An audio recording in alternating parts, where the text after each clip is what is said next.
Hey, what's up guys, aarava here, and welcome back to another episode of my F1 2021 My Team Career Mode. This is episode MS97 today for the British Grand Prix in Season 6. If you guys did miss the previous episode at the Austrian Grand Prix uploaded 2 days ago, then be sure to go check that one out before you see this one, because that was an absolute madness of a race. We had sub 1 minute lap times around the Red Bull Ring the whole race weekend.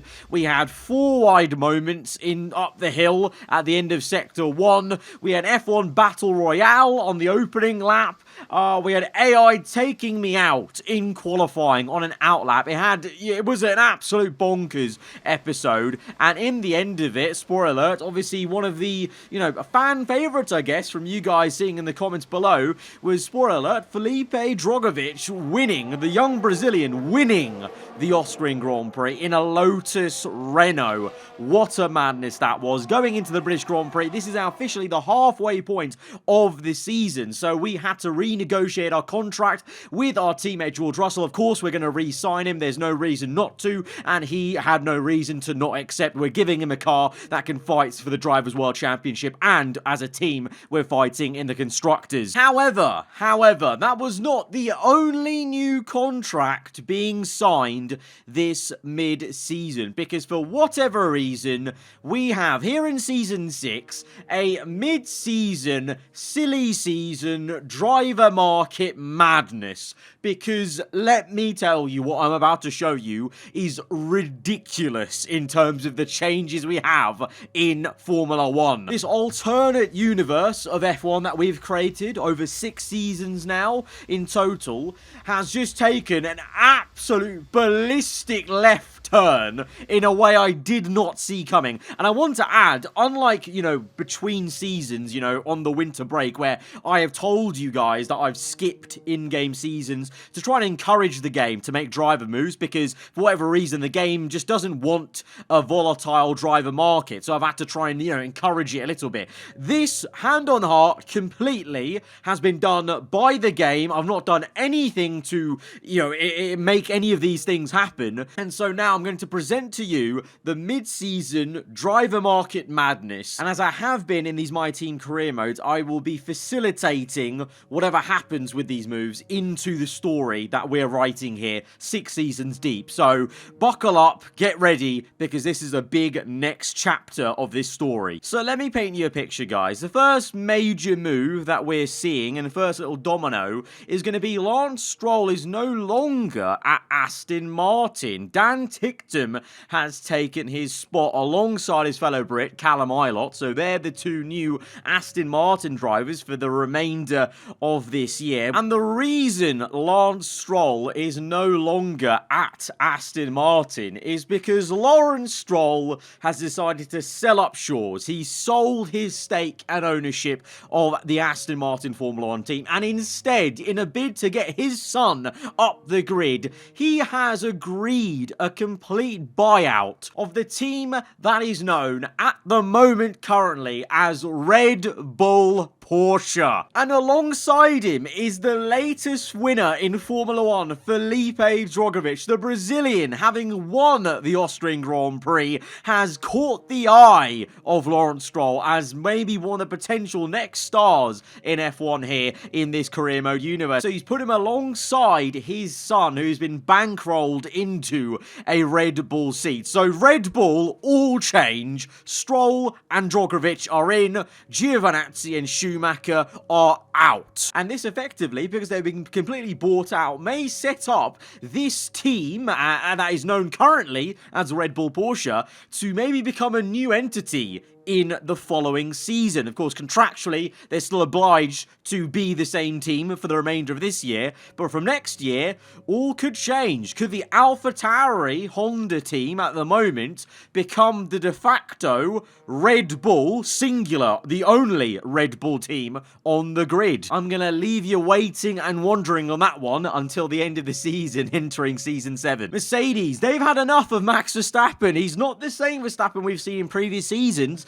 and they've grown tired of him, and they put faith in the flying Finn Valtteri Bottas and faith in one of the new free agents, Mick Schumacher. Schumacher, of course, through his dad, has some allegiances, some links to Mercedes, so the move makes sense, and Mick Schumacher, like his father, will now drive for the Silver Arrows alongside Bottas for the rest of the year. That gets us on to our Drivers' World Championship leader at the moment, Antonio Giovinazzi, out of a job in Formula 1 because of that mad situation at Red Bull of Lawrence Stroll apparently wanting nothing to do with him for whatever reason. I thought he should have maybe stayed, but no, he had to go, and so Lotus Renault, after losing their new starlet, decided, you know what, why don't we just snap back the competition? The man we were racing last episode at many points in the race, let's snap him up, because he's the championship leader, and following a very strong race at Austria, maybe Lotus Renault believe they can give Giovinazzi a car to win the championship, and Gio clearly believes that they can give him a car that will see him through for the remainder of the season to still go on to fight for this championship. So he is there at Lotus Renault now in black and gold alongside Christian Lundgaard. This is either going to be a decent move and will allow him to continue his consistency this season at scoring good points, or this might be the downfall of the Italian midway through this season for his championship fight. At the same time, another team that's grown tired of their world championship driver not being the same as they used to be, Williams have booted Lewis Hamilton after only half a season of being away from Mercedes. It's now Guan Yu Zhou alongside Marcus Armstrong. And so that gets us to this other ridiculous transfer and move. Haas, the backmarker team, apparently somehow have the funds to sign both Lewis Hamilton and Max Verstappen. So, like they were in, what was it, Season 4, was it not? Hamilton and Verstappen, once again in this career mode series, will be teammates. They were teammates at Mercedes, but now they're teammates in Haas, the backmarker team. How the mighty have fallen. I mean, I don't know if this means Haas next season are looking to do a bit of a madness and, you know, jump up the order a bit maybe over the winter break. We're going to have to see how that develops and how the team looks going into next year. But for the remainder of this season, they're hoping maybe Verstappen and Hamilton can do something in that bathtub of a car. So there we have it. I wasn't lying to you guys. I really wasn't. This has been the craziest mid-season driver market madness I've ever seen naturally happen in the F1 game. And I want to emphasize that, of course, you know, throughout this series, I've been very transparent with you guys that from season to season over the winter break, I have on purpose skipped in-game seasons to try and encourage the game to make some actual transfers, because in some cases, there's sometimes even zero driver transfers from over the winter break.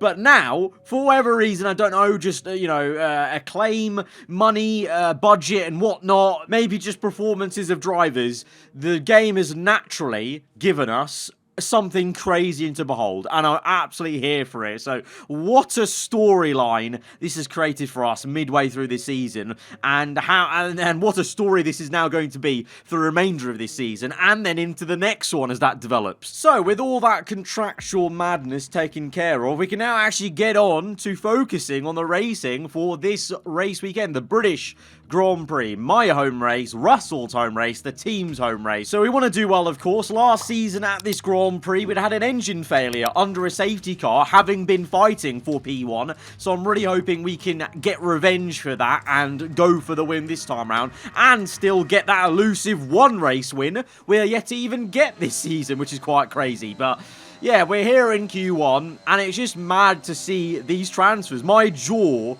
was on the floor for this entire episode throughout this thing. Seeing Lance Stroll now in the Red Bull Porsche alongside Felipe Drogovic, the Brazilian our new race winner from last race. You know, probably all of you thought this was going to be the start of a starlet story, maybe, of Lotus Renault doing wonders with this junior driver, young gun Brazilian in there, you know, no holes barred. But now he's been thrust into a quote-unquote top team, established team of Red Bull Porsche, and obviously they're fighting us in the constructors. So Stroll and Drogovic need to pull up their socks if they want to continue to fight for the constructors with myself and George Russell. Then this madness. This is a madness on itself. Verstappen and Hamilton in a backmarker car, the bathtub of a car of Haas. It's just crazy. I cannot actually believe it. And then we've got, you know, obviously Mick Schumacher in the Silver Arrows, which is amazing, you know, following the footsteps of his father there at the team. And then this man, the championship leader, the man who's had such a commanding lead for most of this season, there's now a bit of jeopardy. He's in a quote-unquote slower car, maybe, the Lotus Renault, but they've been going from strength to strength. And, you know, a driver now of his caliber in this series who's been leading the championship, maybe he'll, you know, thrive just as much in the Lotus Renault. I think it may take him a race or two to get used to it, as the same as maybe the other drivers, but I reckon Giovinazzi will still be there. It'd be a bit of a shame, to be honest, I can't lie, if he now nosedives in the championship after such a good first half of the year, but I actually back him to continue to do well, but we'll have to see how it develops, really. We're going to see how every driver move develops in terms of if it was the right choice for any of them. But of course, at the moment, early days on Saturday, just getting through the sessions in Q1, a formality for us, but look at that. I cannot believe that. Lance Stroll straight at the top of the timesheet, and then you have Max Verstappen and Lewis Hamilton. Verstappen and Hamilton out of qualifying, out of Q1, 21st and 22nd in a Haas. That's just unbelievable. What a madness we are watching. The championship leader is down in P12 in the Lotus Renault. Don't know if that's just Q1 pace. Maybe they'll speed up. I really hope so. It'd be a shame if Lotus were going to struggle this weekend, but I wouldn't blame it because Austria is a very different circuit. You don't need that much downforce around Austria to do well, whereas Silverstone, you need a lot of it. So maybe that's Lotus's weak point. I don't know. It may just develop as we go on through this session, but the fact that Lance Stroll is right up there at the top of the timesheets now, straight away in his newly bought Red Bull Porsche, is just unbelievable. It's crazy to see, but that's what's happened. That's what the game's given us. So we're into Q2 then, trying to get into the top 10 shootout. As ever, it's going to be a very tight affair, but hopefully one that we're going to get through. You know, historically, the My Team car has not been great around Silverstone, but the last 2 years were pretty promising in terms of the race pace we showed, especially last year before the engine failure. And there we go, myself and Russell very equally matched then in P4 and 5. Ocon showing Ferrari are still here in terms of pace, but they have started to, you know, get that bad luck or just mistakes they've been making the last couple episodes. Drogovic, though, up there in the Red Bull Porsche. I mean, fantastic for him. It's still weird to see Stroll there, but it's fantastic for Drogovic. I think we can all agree. You know, Stroll's just bought the seat there, but Drogovic, he deserves a top seat, and he's got one immediately in the Red Bull Porsche team. Mick Schumacher, though, showing why Mercedes have signed him over Verstappen then. Schumacher gets it up into the top 10, and Bottas does not. Amazing. And then Giovinazzi showing the talent that he has, as he's the only Lotus Renault to make it into the top 10. So even though he may be in an inferior car now, the championship leader is not going to go down without a fight, it would seem, in the second half of the season in his new team. It's now time, though, for Q3, and look at the times being set. Drogovic on provisional pole position then in the Red Bull. We're here on our first flying lap. We're going to have 2 of these, so we will be able to go again. But let's see how this first one goes. A little bit slow, I think, in the second sector. Could have been a bit more aggressive and committed, I think, on the corner exits in general. But let's see how the last couple of corners go. We've got Giovinazzi up there in second place at the moment in the Lotus Renault. So Drogovic and Giovinazzi 1-2 at the moment. Stroll gets in P3. Where are we going to be? P4. And it's down in P7 at the moment. Myself and Russell, again, equally matched, but we've, as a team, lost a bit of pace there into the top 10 shootout. Ocon and Sainz, though, lock up the front row. So Ferrari, very, very strong round here. And again, strong on Saturday. So it's a Ferrari 1-2. You've got Drogovic and Giovinazzi sharing a row, I think it is then, on the second row. So that's very, very neat and odd as well. And so we now go out there for our second fly. But looking behind me, no one else has another set of tyres to use. So I'm the only man now out on circuit, setting a lap time in the second part on the dying embers of Q3 here. So we have an opportunity because the track is going to be at the highest grip level it's been the entire day. So can we try and jump ourselves up the order? Right now we're in our lucky number P7 slot, but can we go better? It's a green first sector, purple in the second. Generally speaking, we've always been able to aim this car towards the front two rows if nothing goes wrong in qualifying this season and to the last, but could we go for that coveted home Grand Prix pole position, I dare I say? It feels good through the last two corners, really nice lines through the apexes, not too much curb on the exit, through the final bend, across the line, and it will be pole position at our home race at Silverstone. The crowd are going wild, and we've out-qualified everyone here today, alongside Ocon on the front row. That demotes Sainz down to the second row, alongside Drogovic in the new Red Bull of his, and then Giovinazzi in the Lotus, alongside probably the man who ousted him from the Red Bull seat, to be honest, because it wouldn't have happened if Lawrence Stroll and the Strolls didn't buy out Red Bull. So Giovinazzi alongside, it's a bit of tension maybe in the air there. Russell down in P7 and alongside Schumacher in the new Mercedes car. So Russell, he didn't have 2 laps. I think if he had a second lap, he would have been right up there as well. But I think we've had a very, very tidy lap, and we deserve this. We've not got a win yet. Could this finally, this would make up for it. Winning this race, having had an engine failure last season, this would be such a fitting way to do it, to get our first win this season at the home race. But,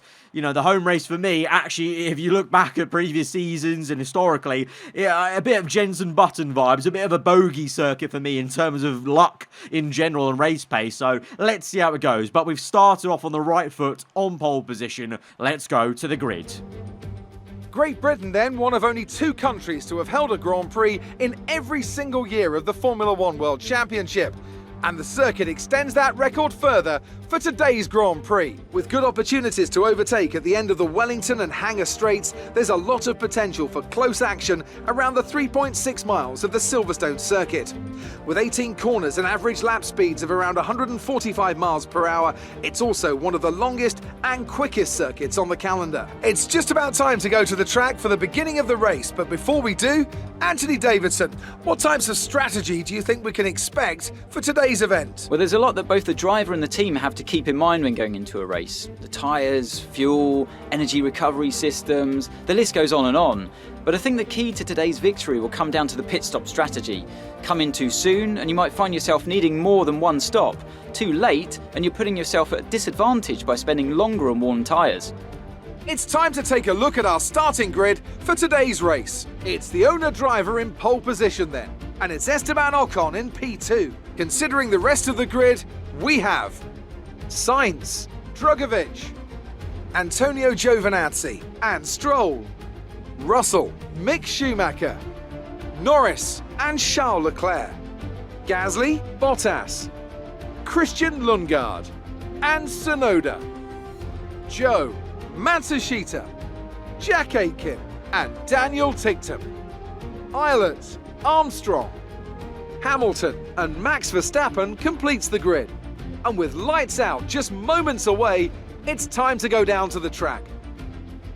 Pole position at Silverstone, very, very good. It's going to be, well, a race of tyre wear, really. It's going to be a one-stop. It always is around here, even with high tyre wear. But it'll just be about managing that tyre, maybe stretching the soft compound to make sure that last compound doesn't wear out too much towards the end of the race. Kind of like almost like Drogovic did at the Austrian Grand Prix, basically, giving yourself enough tyre at the end of the race by kind of suffering a little bit at the end of the first stint.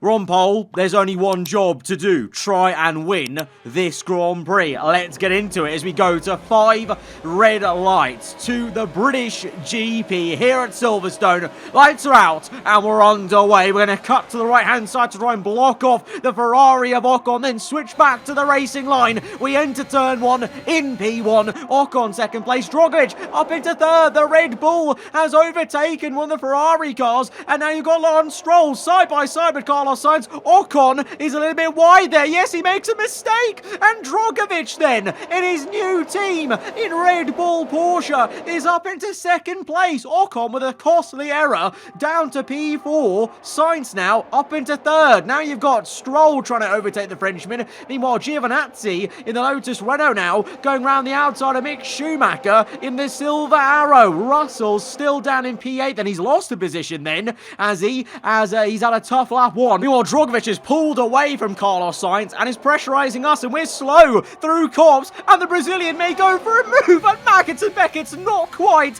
into the left-hander, but mid-corner, he's so much quicker. We've not got the same confidence under throttle as the Red Bull, and the Red Bull dances round the outside then. We're side by side with the Red Bull, and the Ferrari now has entered the game. It's 3 wide momentarily. We squeeze through in the middle to maintain the race lead, and now it may be Drogovic versus Carlos Sainz, because Sainz seems pretty damn feisty to get up the order. He's dived down the inside there. The two are now side by side through the final 2 corners, tussling as the Ferrari tries to keep it on the left-hand side. Doesn't quite work and has to tuck in then. But look, it's literally nose to tail, and Stroll is right there as well in the other Red Bull. This is just so weird. It's great racing. It's so weird to see so many of these guys in different teams, especially when so many of them, in the case of Schumacher, Giovinazzi, Drogovic, they've been up there fighting so hard, for these episodes so far in Season 6, just in different machinery. So it's very, very baffling.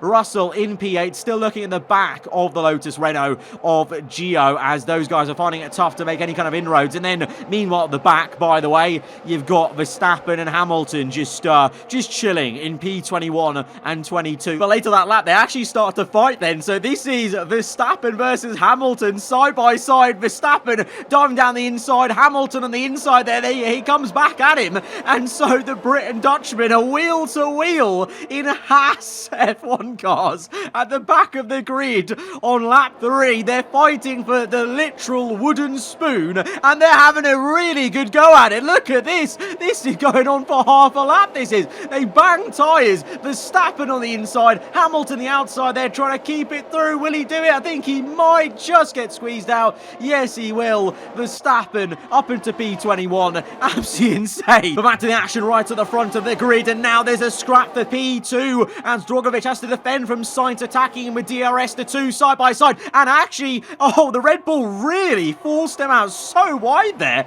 That was unbelievable. Sainz almost lost the position to Ocon because Drogovic was so aggressive with the defensive move. Both of them getting DRS off me though. So that's the only annoying thing of being in the lead, especially at a circuit like Silverstone where the DRS can be so powerful. You're running so much more downforce than other circuits, so you really are very draggy in a straight line. It means that this can happen. The Red Bull right up our gearbox, and the rear wing sends one down the inside into the left-hander just before Luffield, and we have to actually take some avoiding action because, of course, in that position, he could break a bit of our floor if he taps our left-hand side there on the rear end. So you just have to twitch a little bit to make sure we gave him enough room to work with and just to maintain the race lead as we move in to the end of the lap. Again, the Ferrari and Red Bull will have a scrap. Sainz round the outside again, but this time he pulls it in and he's going to be there up into P2. They're going to jockey for position. This is turning into an absolute classic here at Silverstone. These two fighting, two great teams,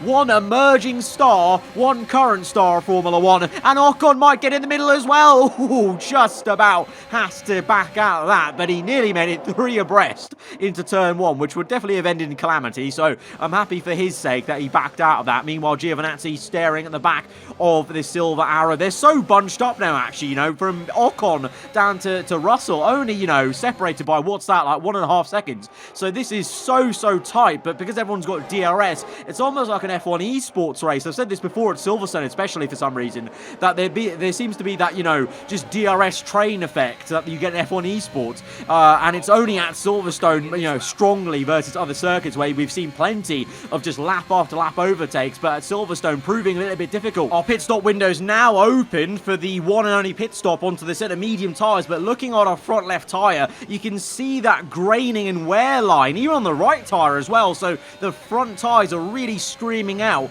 So like Austria, like Drogovic did, we're actually going to continue on, ignore our engineer, and try to stretch the stint. So even though we're going to feel a bit more pain on the front end, it's going to mean the medium tyre then is not compromised guys, at the end of the Grand Prix where you never know, could be very crucial to have a bit of tyre wear in there to make sure, that we can defend the lead if we are fighting still. But Giovinazzi will come in on lap 8 then, and that's a lot earlier than everyone else then, so we're going to go on to lap 9 or 10.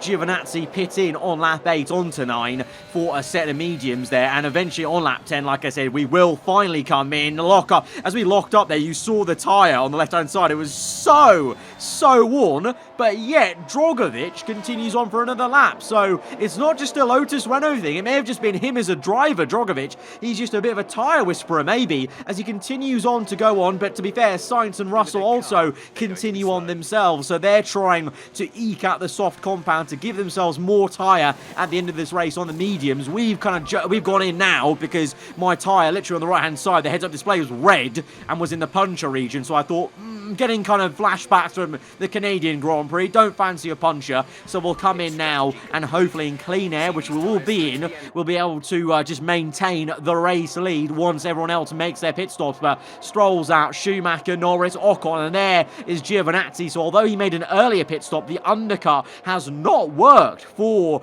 the Italian in the Lotus Renault, so he is still there in P20 behind those guys, and he's maybe lost a position then to the likes of Lando Norris even. Like I said, it may take a bit of time for some to get used to it. I think it's maybe easier to jump into a higher car like the Red Bull and do well, then jump into the Lotus for Giovinazzi. Bit of a step down in maybe some aspects of the car and perform well. So I'm hoping for the sake of his sake, as a driver that's become a bit of a fan favourite, I guess, in the recent episodes and seasons of this My Team series, that he'll still be there and able to perform as Hamilton is off on the grass here midway through Maggie Beckett, and he's brought out this safety car, and it was literally as Drogovic and the likes of Russell were coming in for their pit stop. So now, you know what that means? They get a free pit stop. We're all going at a slower pace. I had to slow up to let Hamilton back through, which I didn't get because he was on the grass, and so we've gone from being in P1 and pitting from P1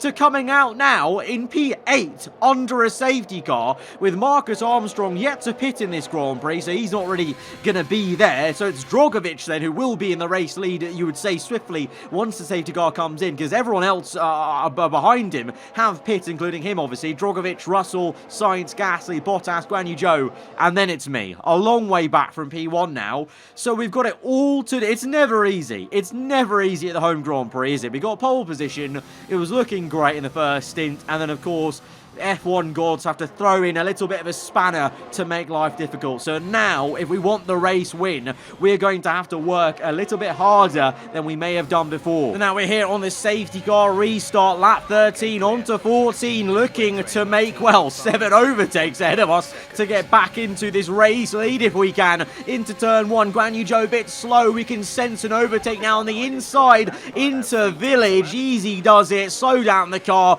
go a bit wide on the left-hand side to squeeze him out and book in that position. We go later into the lap. Drogovic now on the back of Marcus Armstrong. That Williams car, Armstrong yet to pit in this race, so very worn tyres. And in similar fashion, Sainz making a move on Russell. Now Russell, interestingly enough, he's the only man here in the top 10 that's pit onto the hard compound. Russell dives back down the inside to try and regain the position. These two now squabbling. That's going to hold up everyone, so Drogovic gets a nice healthy lead in P1, and we are now here. We can see Bottas and Gasly, and even Russell and Sainz up the road. Bottas is going to get squeezed out a little bit by Russell, and it's going to open up the door to go down the inside, but you can see Russell, he's really struggling on the hard compound. Now that may help him at the end of the race. Maybe he was struggling so much on the softs earlier that he wanted to be on the hards to help him out. Maybe he's maybe a bit harder on his tyres around here than I am, but right now, because he's on the hard compound, he's struggling for out and out pace, as we have a little bit of a half look around the outside. Kind of made a mistake there by going too wide, and then here again having to yo-yo about left to right, then get the exit we finally want, to use a bit of ERS and then pull alongside him into Copse. This is going to be very tight, but we're going to make the move. Russell lets us through, essentially. We're not too much of a fight because I think his tyres just couldn't hack it into that corner versus our own. And now we're closing up on Pierre Gasly in the AlphaTauri. This hopefully will be another decent move for us. We're going to have just the ERS in this long straight. No DRS to help us out, of course, after a safety car this early on, but we don't need it maybe as we go down the inside. Tiny bit of tyre wall contact with Gasly, so he's putting up a good fight, but we dive down the inside there. A move we had to make as quickly as possible because we want to get on to chasing after Sainz and Drogovic, and they're going to be two tough customers. They were the two drivers we were defending against for the entire first stint, so now we are the chasers. We're the ones looking to overtake them. But at the moment, you can see why maybe the new management at Red Bull have signed Drogovic from Lotus Renault, having won the Austrian Grand Prix. He's doing very well, to be honest. You know, the pressure must be massive, and he's doing very well at the moment at maintaining P1 ahead of a very quick Chile in the form of Carlos Sainz and the Ferraris. We now set a purple lap time, though. We are going like the absolute clappers and slowly reeling them in. We're running out of laps, though. You know, lap 17, we've got 9 to go, and, you know, they're showing some good pace, so it's not, you know, a rapid kind of gain. It's just chipping away a few tenths every lap, but here we are then into lap 19, 2 laps later, and we bridged that gap because Drogovic is also struggling a tad as he's backing Sainz into us a tiny bit. You can see we're 4 seconds clear of Gasly, so us three are in a world of our own for the podium finish here, but who's going to be 1, 2, and 3? I'm hoping we can be P1, and then I don't really mind who's P2 or 3 out of these two, but at the moment, Sainz is equally looking at overtaking Drogovic than I am overtaking him, and we actually get a bit of dirty air there, so we actually have to back off a little bit at the end of lap 19 and actually watch Sainz now make a move for P1. It's Ferrari v Red Bull into the chicane, left and right. Can we try and just pick our line correctly to make the opportunistic move? They're too busy squabbling. Here we come. Burst of ERS. Good exit off the final corner into turn 1. We're in P1, and that is the move for the race lead. We're going to defend into Village, get to the apex nice and early, and we're going to finish off that overtake and make sure we maintain P1. Meanwhile, Sainz having to look in the mirrors a little bit from Drogovic, but now he gets a pretty good run, to be honest here. We're going to try and break the toe. He's got DRS. Again, the same thing when you're in P1. It's very difficult to maintain around Silverstone with the DRS being so powerful, but into Le Field with that classic camera swing from left to right there, we're able to maintain the position. But Sainz, just like in the first stint, is not going to go down without a fight, and here we're a bit defenseless. He's got DRS, we've just got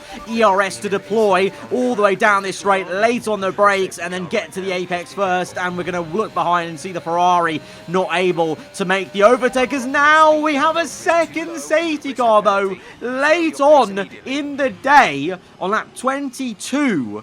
And so now that's going to turn the end of this race into a bit of a literal sprint mode, because as we get going, we've only got 2 laps left. So this is literally a 2-lap sprint then to the end. We're in first. Sainz, Drogovic, Gasly, Russell, still the top 5. We're going to be a bit cheeky, try and weave around slowly and try and get Sainz off guard. Now we're going to go off in a straight line because the AI are usually really good around that bend and accelerating in a curve rather than in a straight line. But into turn 1, we're a bit too slow and a bit pedestrian-like. I have to do a bit of defending and squeezing of Carlos Sainz, and that's going to open up the door for Drogovic maybe to go down the inside. The Red Bull and Ferrari once again are at it, going toe-to-toe. They're jockeying for position all the time. They're just going up and down on that timing ladder. Maybe Gasly and Russell might get involved. They're right there in the background. Meanwhile, we are taking the left-hander. Easy does it in P1. We've got a few tenths in our pocket, and we're feeling good. But now Drogovic has been squeezed out. Oh no!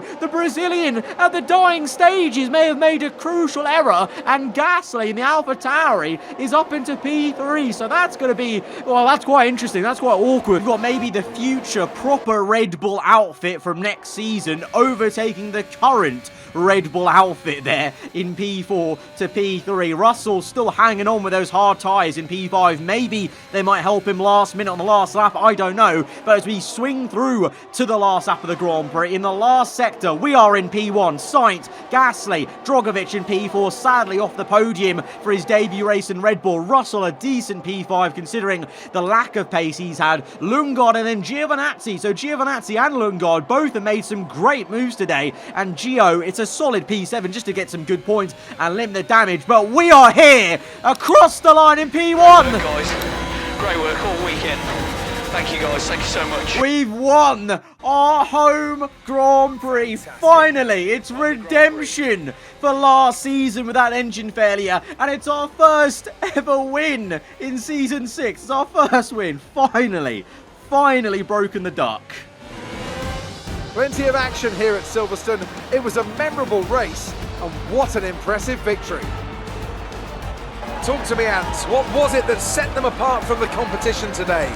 Well, they played the safety car to absolute perfection. There are so many factors to worry about once the race is neutralised. I mean, do you pit for fresh rubber? Do you have the space behind you? How much fuel can you save? If you answer all of those questions correctly, you'll have a good chance. And that's exactly what happened today. A show-stopping performance from the three drivers approaching the podium right now. It's been an interesting Grand Prix, that's for sure. What a way to win our first race of this season and get ourselves up the order in the championship. Finally, it's the pole to the win and the fastest lap, I believe. So the Grand Slam has been achieved here at Silverstone. No longer the bogey circuit, maybe, in Season 6. And what a podium. Sainz and Gasly done very well. Drogovic, you know, it's a shame. He did so well. Deserved to be on the podium in third place, but made a crucial error. Gasly did not. He's P4, Russell P5. Giovinazzi, like I said, did very well to recover from where he was earlier in the race to P7. And Lundgaard, to be honest, but take a bow, Lundgaard, he was further back on the grid, on the starting grid than Giovinazzi, and has shown that he's not going to be, you know, he's not going to get Giovinazzi coming in and being the de facto team leader straight away. He's going to put up a fight then, and Gio may have more in his hands than he realised. And what a shame for Mick Schumacher. He was doing so well on the Silver Arrow, but towards the end of the race, Bottas came through and Schumacher fell down the order to P12, but it was looking very good for Mick, and I can see why Mercedes have signed him for sure. But it means now in the Drivers' Championship, we are now into P3. There's still a lot of work to be done for Russell and myself, because that's still a healthy gap that Giovinazzi has in the Lotus Renault in P1, but we're there now. There's still a lot of work for us to do, not even just Russell, but it's a good step in the right direction, you've got to say, winning the race and having those two a bit further down the order a little bit. And Red Bull, well, I mean, Drogovic did very well, but, you know, I think Stroll actually ended up having a DNF, actually, sorry. We never saw it, but I think that was why the safety car came out, because he actually had an engine failure. So that's where Stroll was. So Red Bull, Lawrence Stroll may have been happy buying them, but I think he may have a tough order of actually having a team championship trophy to celebrate by the end of the season, because myself and Russell are, you know, starting to be consistent now after I've stopped having all these, you know, absolute madnesses of a race where I'm DNFing or getting a puncture. So, guys, but what a mad episode. We had the mid-season market madness and then a pretty damn good race at Silverstone. What more could you ask for? If you have enjoyed it, hit the like button. Let me know what you thought in the comments below. If you're around here, then do get subscribed for weekly Formula 1 content, guys. I'll see you guys next time. Goodbye.